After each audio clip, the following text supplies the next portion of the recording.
Good morning students. Class ninth के जितने भी स्टूडेंट्स हैं उनका मैं स्वागत करता हूं अपनी क्लास में। मैं हूं आपका आकाश सर। आज हम करने वाले हैं ज्योग्राफी का चैप्टर नंबर 5। क्लास नाइन्थ के लिए ये एक नया टॉपिक है। Okay, and the chapter name is natural vegetation and the wild life. So very warm welcome in my class. So now we can start now. India has a rich biodiversity. India की जो है सबसे rich biodiversity है। Biodiversity मतलब होता है जैव विविधता। क्या होता है? जैव विविधता। जैव विविधता मतलब होता है कि एक निश्चित क्षेत्र में यानी एक एरिया में, एक पर्टिकुलर एरिया में कितने सारे जो है एनिमल्स हैं या कितने सारे जो जीव हैं वो निवास करते हैं। ठीक है, और उनकी डाइवर्सिटी कैसी है। जैसे डिफरेंट टाइप के जो एनिमल्स हैं, डिफरेंट टाइप के जो एनिमल्स हैं वो क्या करते हैं, वहाँ पे हैबिटेट करते हैं। Okay, that is called biodiversity.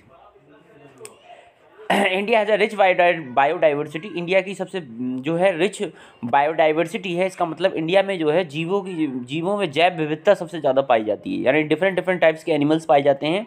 And it is one of the 12 mega biodiversity countries of the world. और ये जो जितनी भी विश्व है, विश्व की 12 जो सबसे ज़्यादा कंट्री हैं, 12 में से सबसे बड़ी कंट्री एक है जिसमें सबसे ज़्यादा बायोडाइवर्सिटी पाई जाती है।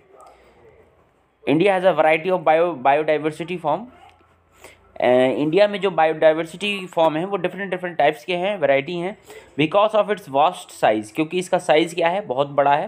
भारत जो है विश्व का 7वां सबसे बड़ा क्षेत्रफल में देश है। ठीक है, क्षेत्रफल में जो है भारत विश्व का 7वीं सबसे बड़ा देश है। ठीक है, आगे चलते हैं। As a result the country is filled with natural vegetation. इस कारण से जो है देश में जो है जो प्राकृतिक जो वनस्पति है वो सबसे ज़्यादा है। What do you mean by the natural vegetation? चलिए अब समझते हैं नेचुरल वेजिटेशन होता क्या है। यानी नेचुरल वेजिटेशन मतलब प्राकृतिक रूप से, यानी नेचुरली जो आपके पेड़ पौधे उगे हैं उन्हें नेचुरल वेजिटेशन कहते हैं। ठीक है, उन्हें किसी ने उगाया नहीं है, normally they are grown by the nature. Natural vegetation is the kind of vegetation that grows up without any human aid. ठीक है, बिना किसी इंसान के हस्तक्षेप के जो ऐसे पेड़ पौधे उगते हैं उन्हें नेचुरल वेजिटेशन कहते हैं। India has almost 47,000 species of plants and 50,000 flowering plants. Bharat में जब लगभग 47,000 जो है प्रजातियां हैं प्लांट्स की, और 15,000 जो है जो फ्लावरिंग प्लांट्स हैं, जो फूल वाले पौधे हैं, उनकी प्रजातियाँ हैं। Okay, apart from plants India also have 90,000 species of animals and various kinds of fishes. Plants के अलावा भारत में जो है 90,000 जो है एनिमल्स हैं यानी जीव हैं, उनकी प्रजातियां हैं। End variant kinds of fishes, और मछलियों की भी है डिफरेंट टाइप्स की प्रजातियां हैं। आगे चलते हैं। नेक्स्ट है आपका student page.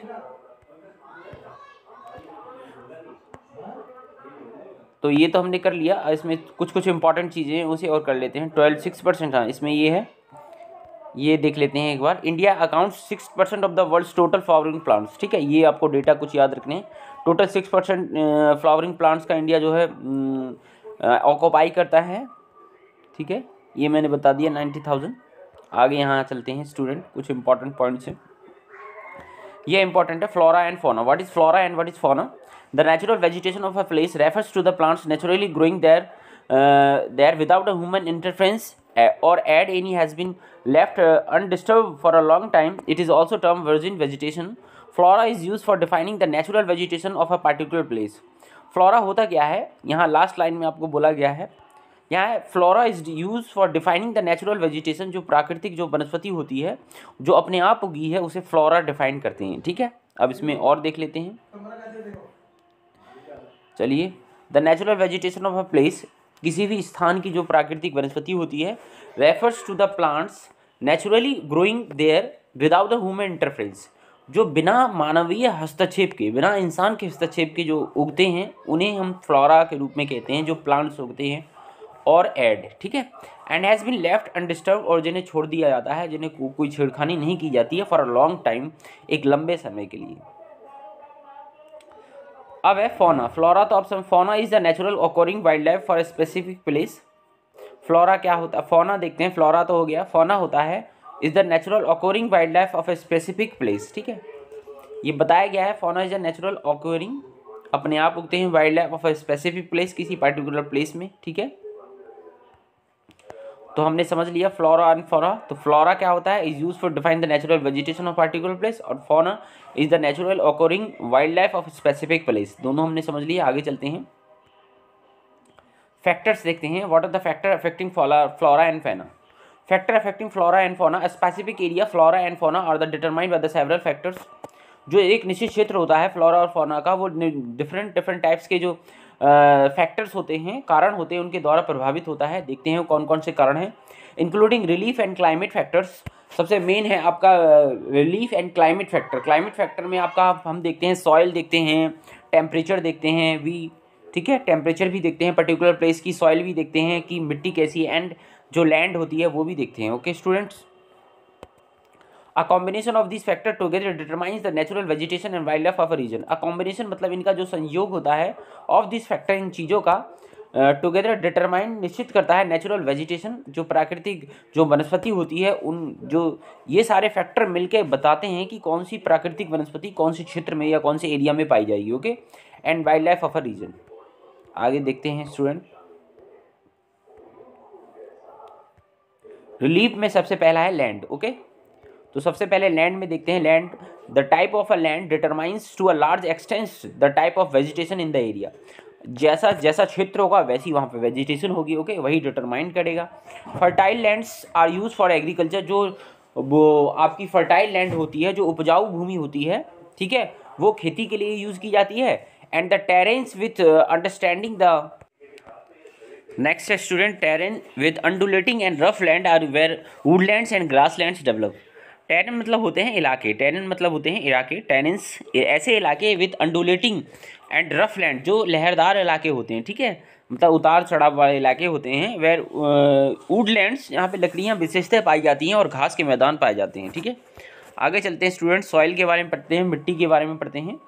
Soils vary from place to place, हमें पता है मिट्टी जो है एक स्थान से दूसरे स्थान पर बदलती है। कहीं पर काली मिट्टी पाई जाती है, ओके, ब्लैक सॉइल पाई जाती है, एल्यूवियल सॉइल पाई जाती है, कहीं पर डिफरेंट डिफरेंट टाइप की सॉइल पाई जाती हैं। Soil vary from place to place and so does the natural vegetation of the place. इसी के आधार पर जो है प्राकृतिक वनस्पति भी बदलती है। For example, hill slope support conical trees, जो हिल्स एरिया होते हैं वहाँ पे जो ट्रीज होते हैं वो कैसे होते हैं, इस तरह के कोनिकल होते हैं। ठीक है, hill supports conical trees, desert and sandy soil supports the cactus, जो डेजर्ट एरिया होते हैं, रेगिस्तान वाले इलाके होते हैं, वहाँ कांटेदार वाले पेड़ होते हैं जिनमें कांटे होते हैं। ठीक है, कैक्टस कांटे होते हैं। And marshy deltaic ground support mangroves, और जहाँ पर जो है मिट्टी जो है चिकनी होती है या फिर जो नदी के पास की जो मिट्टी होती है वहाँ पे मैंग्रोव के वन उगते हैं। जैसे सुंदरवन का जो डेल्टा है, आपने सुना है, सुंदरवन के डेल्टा जो विश्व का सबसे बड़ा डेल्टा है, गंगा नदी के द्वारा जो बनाया जाता है, वहाँ पे मैंग्रोव वन उगते हैं। ओके, आगे चलते हैं जल्दी जल्दी से स्टूडेंट, क्लाइमेट के बारे में पढ़ लेते हैं। क्लाइमेट में टेम्परेचर है, the temperature of a region affect the vegetation. Temperature किसी भी क्षेत्र का जो है वेजिटेशन को अफेक्ट करता है। सही बात है। टेम्परेचर बढ़ने पर वेजिटेशन जो है अलग अलग टाइप की उगती हैं और घटने पर अलग अलग टाइप की जो वेजिटेशन जो है उगती हैं। In the Himalaya region and the hills peninsular India with the altitudes, Himalaya क्षेत्र में, और जब आप देखोगे तो हिमालय क्षेत्र में हम क्या देखते हैं, तो स्टूडेंट हिमालय क्षेत्र में हम देखते हैं पेनिसुलर मतलब प्रायद्वीपीय जो भारत है, इंडिया को प्रायद्वीपीय भारत एक सब कॉन्टिनेंट कहा जाता है। और इंडिया के जो पेनिसुलर प्लेट्यू वाले क्षेत्र में, यानी असम मेघालय, इधर अगर हम जाएंगे, विथ एल्टीट्यूड ऑफ 915 मीटर, क्योंकि यहाँ का एल्टीट्यूड ज़्यादा है, द टेम्परेचर फॉल्स, और जो टेम्परेचर है यहाँ पे गिर जाता है। अब जब टेम्परेचर गिरता है तो उस कंडीशन में होती क्या है, ये एक बार देख लो। Temperature fall affecting the vegetation, जिसके थ्रू जो वेजिटेशन है वो अफेक्ट होता है। Tropical to sub tropical alpine to change, ठीक है, tropical to sub tropical alpine to the change, यहाँ पे एल्पाइन बन पाए जाते हैं। थैंक यू वेरी मच, कल बताएंगे और आगे।